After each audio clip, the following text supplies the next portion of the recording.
اگر کوئی عورت داڑھی کو برا کہے یا برا سمجھے کافر ہو جاتی ہے۔ بات یہ ہے میرے عزیز، یاد رکھیں کہ داڑھی جو ہے یہ سنت الانبیاء والمرسلین، یعنی تمام انبیاء کی سنت، اور سب سے بڑی بات یہ ہے کہ میرے مدنی سرکار کی سنت۔ ایک ہے داڑھی نہ رکھنا، یہ تو گناہ ہے کہ آدمی بار بار داڑھی منڈانے سے فاسق فاجر ہو جاتا ہے۔ ایک ہے داڑھی کو برا کہنا یا داڑھی کا انکار کرنا، اس سے علماء کہتے ہیں کہ وہ کافر ہو جاتا ہے۔ تو اس لیے علماء کہتے ہیں کہ اگر میاں داڑھی کو برا سمجھتا ہے تو کافر ہو گیا، نکاح ہی ختم ہو گیا، اور بیوی سمجھتی ہے تب بھی نکاح ختم ہو گیا، کیونکہ سرکار دو عالم کی سنت کو برا سمجھنا جو ہے یہ تو کفر ہے۔ ایک ہے گناہ گار ہے، داڑھی نہیں رکھتا، اللہ سے معافی مانگے، یا اللہ میری کوتاہی ہے، میرا گناہ ہے، مجھے معاف کریں، مجھے توفیق دیں کہ میں اپنی صورت جو ہے وہ سرکار دو عالم کی صورت کے مطابق بناؤں، نہ کہ انگریزوں کی طرح اپنی شکل بناؤں، میں اپنا لباس، اپنی چال، اپنی ڈھال اس طرح اختیار کروں جیسے سرکار دو جہاں کی ہے۔ اس لیے داڑھی پر اعتراض کرنے سے علماء کہتے ہیں کہ وہ کافر ہو جاتا ہے۔ اس کو کہو فوراً توبہ کرو۔ آسان مسئلہ یہ ہے، اگر بیوی کہہ بیٹھی ہے نا تو اس کو کہو توبہ کرے اور دوبارہ گھر میں بیٹھ کے نکاح بھی کرو۔ جو پہلا نکاح تو ٹوٹ گیا۔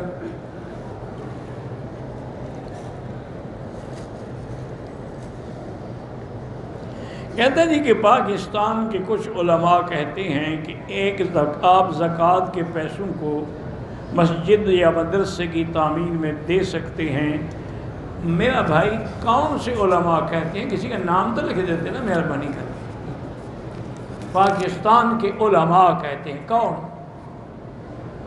یہ تو متفق علیہ مسئلہ ہے، ایک قرآن کا مسئلہ ہے کہ زکوٰۃ جو ہے اس کی مد معین ہے، انما الصدقات للفقراء والمساکین والعاملین والمؤلفۃ قلوبهم وفی الرقاب، تو اس کے علاوہ کسی دوسری جگہ پیسہ لگ ہی نہیں سکتا، نہ تعمیر میں، نہ مسجد میں، نہ مدرسے میں، نہ ہسپتال میں، نہ کسی چیز میں۔ کوئی علماء نہیں کہتے، یہ آپ نے خود گھڑا ہوا ہے، یا جو داڑھی رکھ لے تمہارے نزدیک وہ مولوی ہوتا ہے۔ یہ تو قرآن کا مسئلہ ہے، اس کا کون انکار کر سکتا ہے؟ اللہ کے بندے۔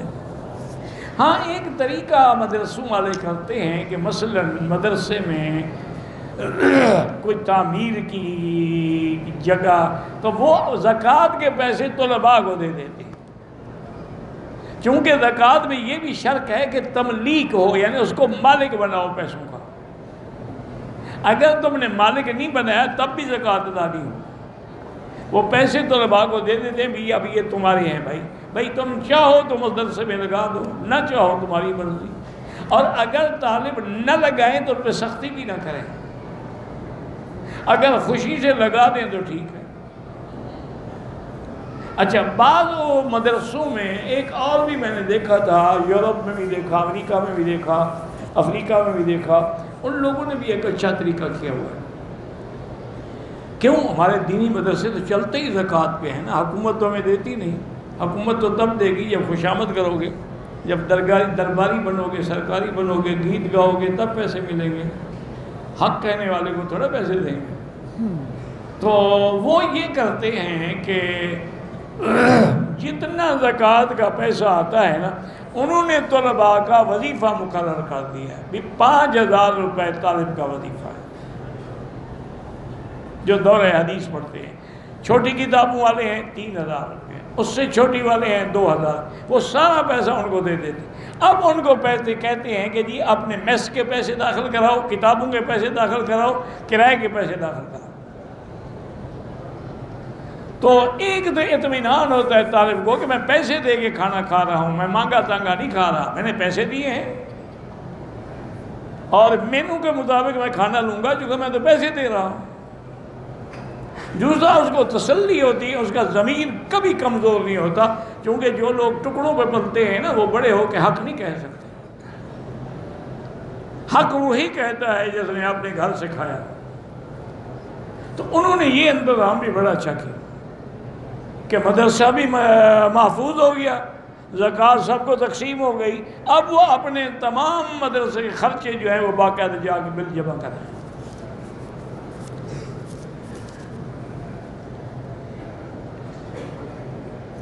جو لوگ شادیوں پہ گانے باجے ڈھول تماشے کراتے ہیں، ایسی شادیوں میں شرکت کرنا شریعت میں منع ہے کہ جہاں لہو و لعب ہو، جہاں منکرات ہوں، جہاں فسادات ہوں، وہاں نہیں جانا چاہیے۔ بھائی ایسی ہمت کرو گے، بائیکاٹ کرو گے تو کوئی اصلاح ہوگی نا۔ اگر تم کہو جی برادری ناراض ہو جائے گی، ناک کٹ جائے گی، فلاں کٹ جائے گی، تو پھر تو یہ چلتا رہے گا کام۔ جب تم بیٹھ جاؤ گے جی میں شادی پہ کبھی نہیں آؤں گا اگر وہاں نکارے ہوں گے، باجا بجے گا، دیکھیں انشاءاللہ اصلاح ہو جائے گی۔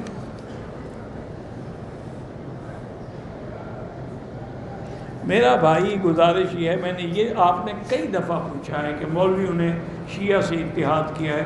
پہلی بات تو یہ ہے کہ اس قسم کے سوال اپنے ملک کے علماء سے کیا کریں، ان کے سامنے وہاں کے حالات ہوتے ہیں، ہمارے سامنے وہ حالات نہیں ہوتے۔ اتحاد کا جہاں تک تعلق ہے تو سرکار دو عالم نے تو مشرکین سے بھی اتحاد کیا۔ صلح حدیبیہ جو ہوئی ہے وہ مشرکین مکہ کے ساتھ نہیں تھی، اور اللہ نے اس صلح کو فتح مبین قرار دیا ہے کہ میرا مدنی یہ سب سے بڑی فتح ہے۔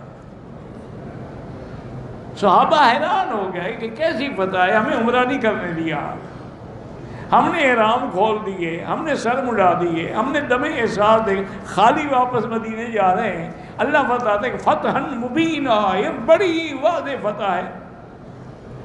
تو علماء نے بھی سمجھایا کہ یہ فتح اس لیے ہے کہ مکے والے تو حضور کو کہتے تھے دیوانہ ہے، ساحر ہے، شاعر ہے، جادوگر ہے، آج اس کے ساتھ بیٹھ کے برابر پہ صلح کر رہے ہیں، تو حضور کو فریق مان لیا ہے کہ نہیں مانا؟ تو جب حضور کی طاقت کو مان لیا ہے، یہی تو فتح ہے کہ دشمن نے ہمیں مانا ہے۔ تو اس لیے معاہدہ اب مدینہ منورہ میں حضور نے یہودیوں سے بھی معاہدہ کیا، میثاق مدینہ مشہور ہے کتابوں میں، حدیثوں میں۔ اس لیے ایسے حالات ہوتے ہیں، یہ حالات ہوتے ہیں، ان کے تابع اگر علماء کو اس قسم کے اتحاد کرنے پڑتے۔ اب دیکھیں نا ختم نبوت کے مسئلے پر تمام علماء اکٹھے ہوتے تھے، اس میں شیعہ بھی تھے، اس میں بریلوی حضرات بھی تھے، دیوبندی بھی تھے، اہل حدیث بھی تھے، سب نے مل کر وہ تحریک چلائی تھی۔ تو کوئی ایسی بات نہیں، تمہیں ایک موقع مل جائے اعتراض کرنے کا، وہ تم نے اعتراض کرنا، اور اعتراض صرف مولوی پہ ہوتا ہے، غیر مولوی جو کچھ مرضی آئے کرے اس کی چھٹی ہے۔ داڑھی منڈالو نا جی، گویا کہ گناہ کرنے کا لائسنس مل گیا۔ داڑھی والے وہ دیکھو یار، یہ داڑھی والے کو شرم نہیں آتی۔ حالانکہ یاد رکھیں کہ یہی داڑھی ہمیں ہزار گناہوں سے بچا لیتی ہے، یہ اسلام کی وردی ہے۔ جب افسر وردی میں ہو تو کچھ نہ کچھ شرم تو کرتا ہے، تو ہمیں بھی اسلام کے لباس میں شرم آتی ہے۔ امام المجاہدین ہیں مولانا مسعود اظہر صاحب، ٹھیک ہے، اللہ کامیاب فرمائے، ہم تو سب کے لیے دعا کرتے ہیں۔ بھائی آپ کی طبیعت کیسی؟ اللہ کا شکر ہے بھائی، تکلیفیں تو جاری ہیں، بس آپ لوگوں کی دعا سے اللہ محروم نہ کرے، کچھ نہ کچھ درس ہو جاتا ہے، لیکن ابھی تک میرے جو مسائل ہیں وہ ٹھیک نہیں ہوئے۔ اللہ سے دعا کریں اللہ شفا دے، میرے بھائی بہن اللہ سب کو شفا دے۔ عمرے کے احرام کے دوران کندھے پہ لٹکانے والے بیگ میں کندھے پہ لٹکا سکتے ہیں؟ ہاں جی لٹکا سکتے ہیں۔ میری خالہ بیمار ہیں، سفر نہیں کر سکتی، ان کے لیے عمرہ کر سکتے ہیں۔ میں نے عمرہ کھول کر دوسری چادر باندھ کر سر مڑایا، کوئی بات نہیں۔ کسی شخص نے ایک لڑکے کو منہ بولا بیٹا کہا، جب وہ جوان ہوا تو اس شخص نے اپنی سگی بیٹی سے اس کا نکاح کر دیا، ٹھیک ہے، وہ تو منہ بولا بیٹا ہے نا، وہ حقیقی بیٹا تھوڑا ہے۔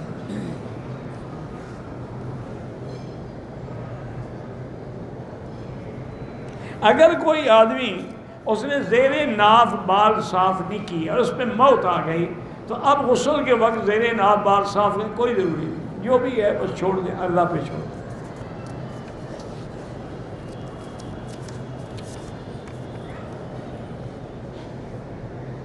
کسی غیر مسلم دوست کو کرسمس پہ مبارکباد دینا شریعت کے خلاف ہے، کیونکہ کرسمس جو ہے یہ کافروں کی یعنی ایک عید ہے، تو ان کی عید پہ ہمیں مبارکباد دینا یا شریک ہونا جائز نہیں ہے۔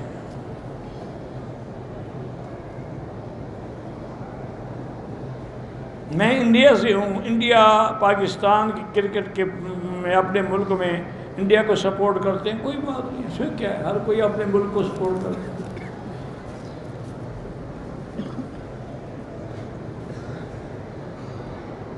مسجد الحرام میں موبائل کا استعمال بلا ضرورت نہ کریں۔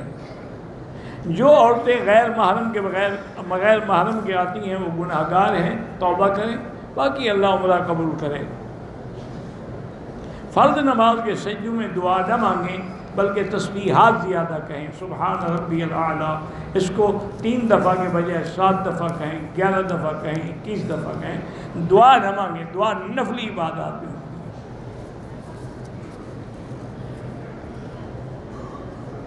پاکستان میں فتنہ قادیانیت جو ہے وہ بڑھ رہا ہے، اللہ اس فتنے کو نیست و نابود کرے، اور ایسے فتنوں کی جو مدد کرتے ہیں اللہ تعالیٰ ان کو بھی اپنے عذاب سے پکڑ لے۔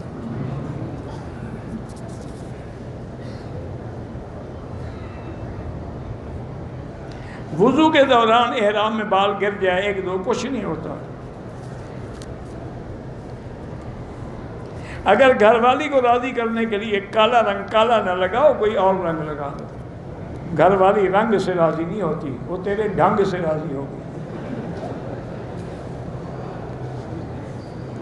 استغفار کا وظیفہ یہی ہے کہ ضرور شریف پڑھیں اور اس کے بعد استغفر اللہ الذی لا الہ الا هو الحی القیوم واتوب الیہ، یہ سارا یاد نہ ہو تو استغفر اللہ استغفر اللہ استغفر اللہ۔ افضل یہ ہے کہ تہجد کو پڑھیں، کیونکہ قرآن میں ہے کہ مومن کی شان یہی ہے کہ وہ بالاسحار ہم مستغفرون، سحر کے وقت وہ استغفار کرتے ہیں۔ اور مکمل شاہ کی اچھی صحت دعا، اللہ سب کو جو بھی بیمار ہیں سب کو شفا دے۔ بچوں کے نام پہ کوئی عمرہ نہیں کر سکتے، ان کے لیے دعا کرو۔ دیوبندی اور بریلوی میں کیا فرق ہے؟ دیوبندی موحد ہیں، بریلوی اہل بدعت ہیں، یہی فرق ہے۔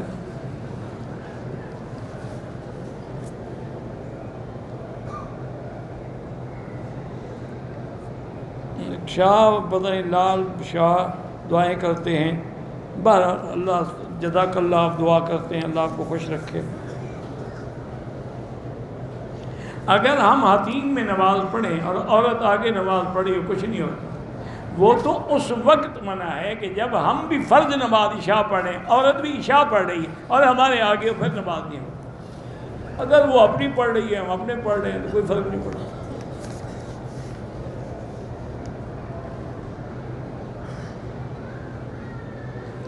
اگر ایک بندہ زکوٰۃ دیتا ہے لیکن اس کو بتاتا نہیں، بتانا کوئی ضروری نہیں، وہ بندہ پھر اس کو ہدیہ کرتا ہے، اس کی مرضی ہے، اس نے زکوٰۃ دے دی، اس نے لے لی، اب اس کی مرضی ہدیہ کرے نہ کرے۔ جماعت کے ساتھ مستورات نماز پڑھیں، بالکل پڑھیں۔ حضور کی بیویاں امہات المومنین صحابی سب حضور کے ساتھ جماعت کے ساتھ نماز پڑھتی تھیں۔ ظہر عصر کی نماز میں بہرحال ظہر اور عصر کی نماز ہو یا کوئی بھی نماز ہو، حنفی مسلک میں مقتدی امام کے پیچھے خاموش رہے گا، کیونکہ یہی اللہ کا حکم ہے اور یہی نبی پاک کا حکم ہے کہ اذا قرأ فانصتوا، جب امام پڑھے تو تم چپ رہو۔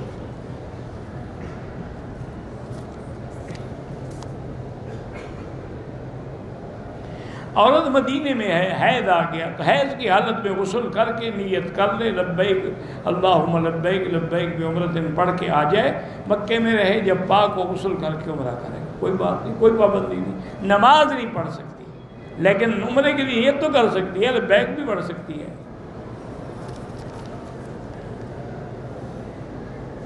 ایک عمرہ کرنے کے بعد دوسرے عمرے کے لیے احرام دھونا ضروری ہے؟ بالکل نہیں، کیونکہ عمرہ کرنے سے کوئی پلید ہو جاتا ہے احرام۔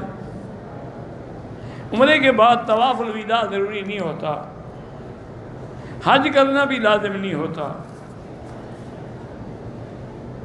ہمارا ایک بچہ کافی دن سے پہلے حافظ قرآن ہو گیا تھا، ہم نے بہت اصرار نہیں مانا، بہرحال اللہ اس کو جو بھی توفیق دے دین پر حافظ قرآن ہو گئے، یہ بھی بڑی نعمت ہے، اس کو کم نہ سمجھو۔ نماز میں دھیان کا طریقہ یہ ہے کہ تصور کریں کہ میں خدا کو دیکھ رہا ہوں، ورنہ خدا تو مجھے دیکھ رہا ہے، اور جو بھی آیت پڑھی جا رہی ہر آیت پہ غور کریں۔ الحمدللہ رب العالمین الرحمن الرحیم۔ دیکھا نہیں کہ ائمہ حرمین جب نماز پڑھاتے ہیں تو جہاں کوئی آیت عذاب کی آتی ہے تو ان کی چیخیں نکل جاتی ہیں، کیوں؟ وہ سمجھ رہے ہیں ہم تو میاں مٹھو ہیں نا۔ بد نظری سے بچنے کے لیے لا حول ولا قوت الا باللہ پڑھنا چاہیے۔ میرا بیٹا چل نہیں سکتا، اللہ شفا عطا فرمائے۔ حرم میں نماز جنازہ میں ہمیں پتہ نہیں لگتا بچہ ہے بچے، کوئی بات نہیں، وہ دعا سب کے لیے ہے، صغیرنا و کبیرنا ذکرنا و انثانا۔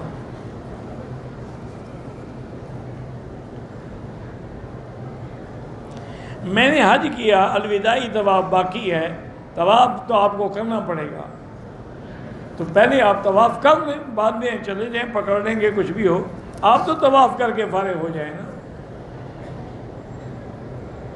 ہم کہتے ہیں ہم پاکستان جاتے ہیں، رشتہ دار دعوت دیتے ہیں، کوئی حرج نہیں، دعوت دینا لینا کوئی مسئلہ نہیں۔ میری پہلی بیوی نافرمان ہے، دوسری شادی کی اجازت بھی نہیں دیتی، شریعت میں بیوی سے اجازت لینے کی کوئی ضرورت نہیں۔ 2 دفعہ طواف کریں، طواف 2 کریں گے تو پھر ہر طواف کے 2 رکعت پڑھنے ہوں گے۔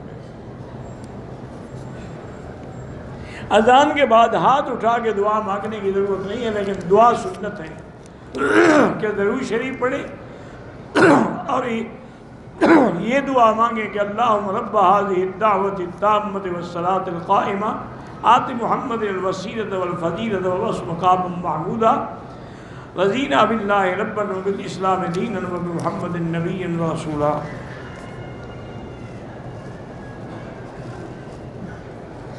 اگر دل میں کسی کے بارے میں حقارت ہے، استغفار زیادہ کرو بس۔ بچی بیمار ہے، اللہ شفا عطا فرمائے۔ حل کرتے وقت سر پہ صابن لگا کے حل کیا، اگر صابن خوشبو والا تھا فوراً دھل گیا تو پھر تو صرف صدقہ خیرات کر دیں، اور اگر کچھ دیر لگا رہا بیٹھے رہے پھر دم پڑ گئی۔ احرام کی حالت میں زخم پہ پٹی باندھ سکتے ہیں؟ ہاں باندھ سکتے ہیں، ٹھیک ہے۔ پٹی کے بعد آپ نے مغرب عشاء اسی وضو سے پڑھتے، کوئی حرج نہیں ہے۔ مسجد نبی میں بھی عورتوں کے سلام کے لیے باقاعدہ موقع دیتے ہیں، ٹائم دیتے ہیں، وہ جا کے سلام کرتی ہیں،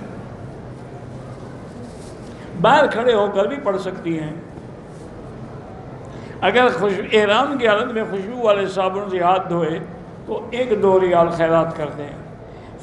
امام کے پیچھے سیدھی نماز ہو تب بھی فاتحہ نہ پڑھیں، چونکہ من کان لہ امام فقرأۃ لہ قراءۃ، اس کا پڑھنا جو ہے مقتدی کا پڑھنا، وقراءۃ الامام لہ قراءۃ۔ عمرے پہ آئے، حل کے بغیر احرام کھول دیا، حلق بھی کرائے اور دم بھی ادا کرے۔ دم کی طاقت نہیں، جب اللہ پیسے دے مکے میں بھیج کے ادا کرے۔ داڑھی کو کالے کے علاوہ کوئی رنگ لگائیں وہ جائز ہے، مہندی کا کوئی اور کلر کچھ لگا لیں۔ عمرے کے طواف کے بعد اگر آرام کر کے پھر صفا دوڑیں وہ بھی جائز ہے، لیکن احرام میں بیٹھے رہیں۔ اگر ایک آدمی مکے میں رہتا ہے، وہ مدینے پاک گیا ہے زیارت کے لیے، واپسی پہ وہ بھی عمرہ کرے گا۔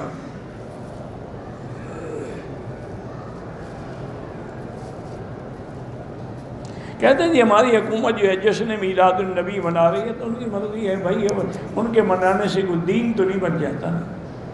دین تو وہ ہے جو حضور نے منایا ہو یا صحابہ نے منایا، ہمارے تو سب کچھ مناتے رہتے ہیں۔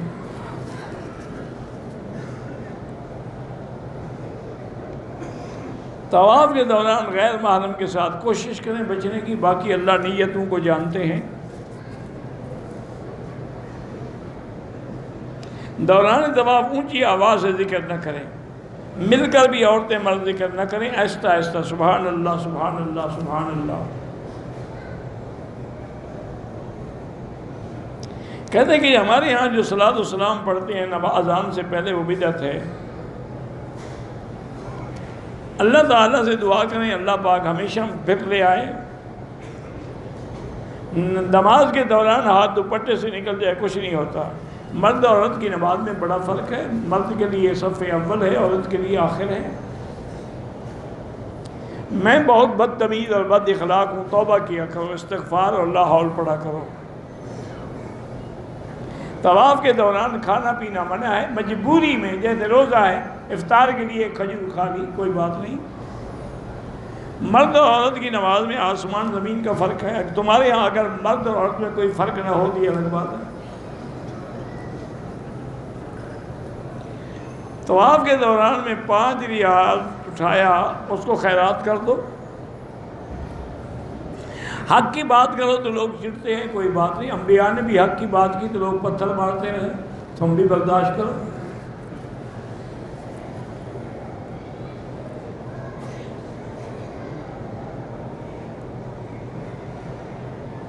پتہ نہیں کیا ہے کہ امام نے فاتحہ شروع کی، ایک بڑی آیت ہے، 3 آیات پورے کیے اور پتہ نہیں کی ضرورت پڑی، لقمے کی ضرورت پڑی. 3 آیت پڑھنے کے بعد لقمہ سے، ہاں دل دیکھ، اگر وہ پڑھ رہا ہے دے سکتے، لیکن آیت پڑھ کے رکوع کر دے تو پھر لقمہ نہ دیں. صدقے کا مال امیر نہیں کھا سکتا. صفا مروہ کے بعد کوئی نفل نہیں ہوتے.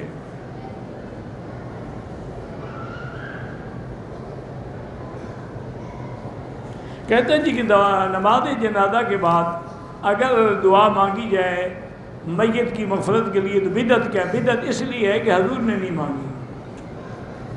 حضور مانگتے تو پھر سنت ہو جاتی. جب حضور نے نہیں مانگی تو بدعت ہے. اور پھر جنازہ کیا ہے؟ اس میں بد دعا کرتے، وہی دعا تو ہے.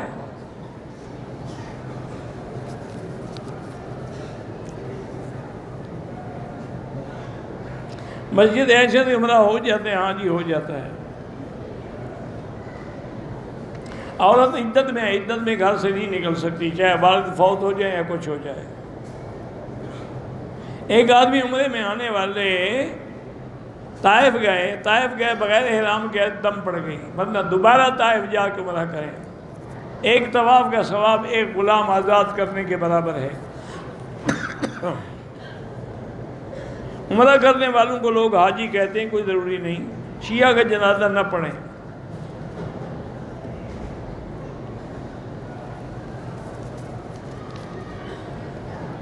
میں عمرے پہ آئی ہوں، مدینہ پاک سے واپسی پر اپنے ابا کا مرحوم کا عمرہ کر سکتی ہیں؟ ہاں کر سکتی ہیں. اپنا کر چکی ہیں تو اپنے والد کا کر سکتی. مجھے رونا نہیں آتا دعا میں تو درود شریف زیادہ پڑھیں اور استغفار پڑھیں، کیونکہ دلوں پہ جب زنگ لگ جاتا ہے تو رونا نہیں آتا.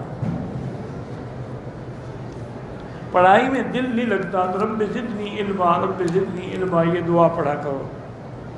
احرام کی حالت میں سگریٹ پینا جو ہے وہ ڈبل حرام ہے. میرے شوہر کام نہیں کرتے، اس کے لیے مجھے کیا کرنا چاہیے؟ کچھ بھی نہیں کرنا چاہیے. نہیں کرتا تو نہ کرے، تمہیں کیا تکلیف ہے؟ دعا کرو اللہ اس کو ہدایت دے. بیکار آدمی. میرے خالہ کے نے میری ماں سے دودھ پیا ہے، میرا اس سے نکاح ہو سکتا ہے؟ بالکل نہیں ہو سکتا، کیونکہ جس کا آپ نے دودھ پیا ہے وہ آپ کی ماں بن گئی. اس کی تمام اولاد آپ کی بھائی بہن ہیں. کسی کے کپڑے پر ناپاک تھے، اس نے غلطی سے نماز پڑھ لی، بعد میں پتہ لگا تو نماز دہرائے، قضا کرے.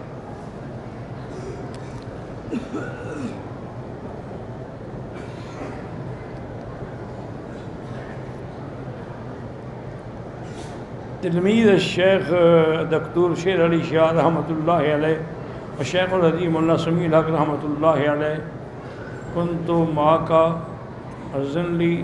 اور ابھی یہ آپ فجر کے درس کے بعد نیچے آ جائیں، اگر اجازت حدیث لینی ہے انشاءاللہ میں دے دوں گا. قرات خلف الامام حنفی مسلک میں نہیں ہے. ہجوم کی وجہ سے نمازیوں کے آگے نہ گزریں، مجبوری ہو تو سجدے کی جگہ سے دور ہو کے گزریں. حج کیا، کنکری فجر کی نماز کے بعد ہماری 3 دن دم پڑ گئی. عمرہ کیا، بال نہیں مڈوائے، صرف تھوڑا کر، بال بھی کٹواؤ اور دم بھی ادا کرو۔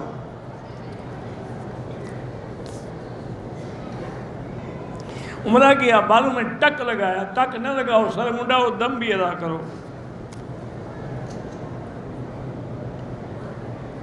احرام دھونا ضروری نہیں تو مسجد عائشہ جانا کیوں ضروری ہے؟ کیونکہ میقات احرام وہاں سے باندھا جاتا ہے، دھونے کا حکم نہیں دیا ہمیں حضور نے، جو حکم دیا ہے اس کی تعمیل کرتے ہیں۔ تم اپنی عقل نہ لڑائے کرو۔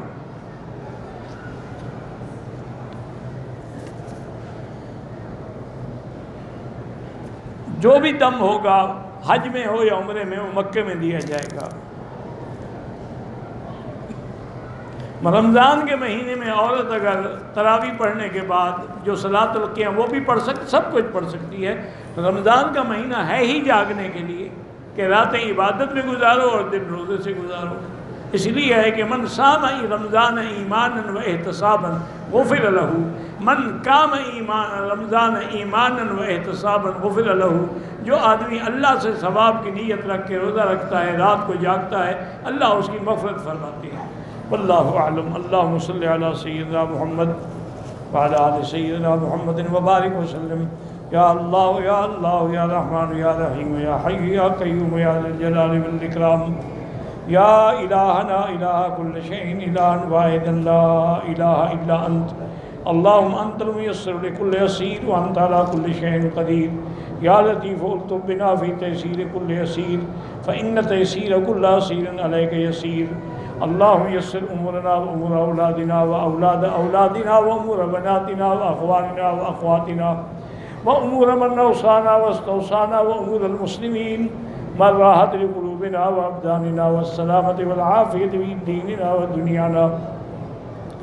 اللہم کن لنا ولا تکن علینا، اللہم کن بنا رؤوفا رحیما ولا تجعلنا شقیا ولا محروما۔